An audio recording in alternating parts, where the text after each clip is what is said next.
So, hi mga auntie ko Mima. For today's video, maglalagay muna tayo ng kilay. Kilay because kilay is life. Pupunta tayo ngayon sa Regada Water Festival. Kasi minsan sa buhay, kailangan din natin i-heal ang ating inner child. At paano nga ba mag-heal? Siyempre, makipagbasaan sa mga taong hindi mo kilala. Haha. So, hi, kaway-kaway muna kayo sa aking vlog. Kala mo naman talaga, ang daming followers, no? So, ayan, nabasa na nga ako. Ano pa lang yan? Trial pa lang yan. Wala pa tayo sa exciting part. So, tara! Warm up muna. So, ayan, pinark lang namin ng e-bike dyan sa Nobo. And, shout out sa aking husband, sinamahan ako. Actually, tinatamad yan siya sumama sa akin. Pero sabi niya, sasamahan niya ako kasi nga gusto ko makita ang sex bomb. Alam mo yun, piling ko ang ganda-ganda ko na naman. So, tara. For the lakad muna tayo. Ayan, manood muna kayo. Tinatamad na ako mag-voice over, no?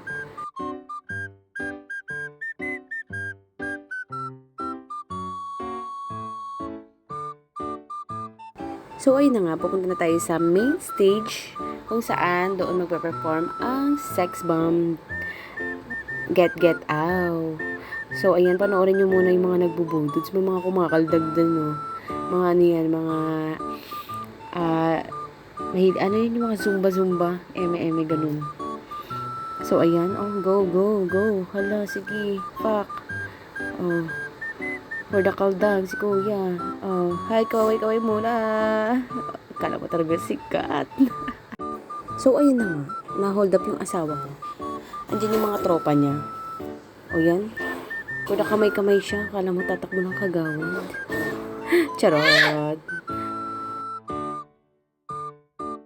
Ayun na nga, pupunta na ulit kami sa main stage. Ganyan, yearly ganyan talaga sa Regada. Ganyan siya kadami. Oh my God, ate, ano yan? Bakit ka merong anes? Nakakaloka. So, bakit nga ba sineselebrate ang Regada Water Festival dito sa Cavite City? Para sa mga Caviteño, ito ay paraan ng espiritual na paglilinis, pagpapasalamat at pagtanggap ng basbas. Dahil ang Cavite City ay napapaligiran ng katubigan at maraming residente ang umaasa sa pangingisda, tahong at talaba, ang festival ay nagsisilbing pasasalamat sa masaganang ani at kabuhayan. O ngayon, alam nyo na. Ngayon ko lang din siya nalaman. Salamat, Google. So, andito na kami sa main stage. Hi. Kaway muna. Diyan ang sex bomb.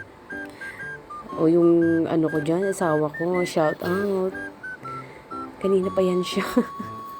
Nakikipag-away dun sa likod niya kasi tinutulak-tulak siya. So, kaway muna kayo kay auntie mo, Katrina Halili. Sobrang sexy.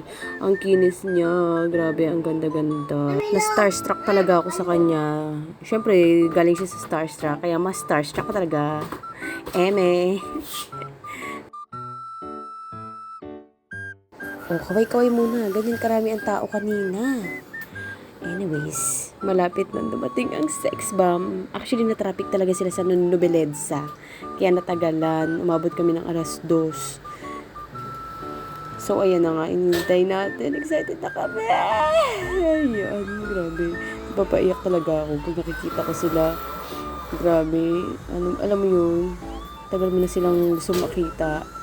Kasi wala akong pabiling ticket. Ang mahal-mahal ang ticket nila, no? Salamat talaga kay Mayor Denver. Salamat talaga sa mga cellphone na yun, no? Ang gaganda ng view. Puro cellphone yung nakikita ko. Yan, for the iyak ang person. Nakita ko si Rochelle. Okay lang walang kilay. Basta nakita ko si Rochelle. Grabe, iniiyakan ko talaga siya kanina. Ang galing-galing niya. Parang hindi siya tumatanda. Parang siyang vampire. Yung galaw niya, halimaw pa rin talaga. Anyways, so ayan, panoorin niyo muna.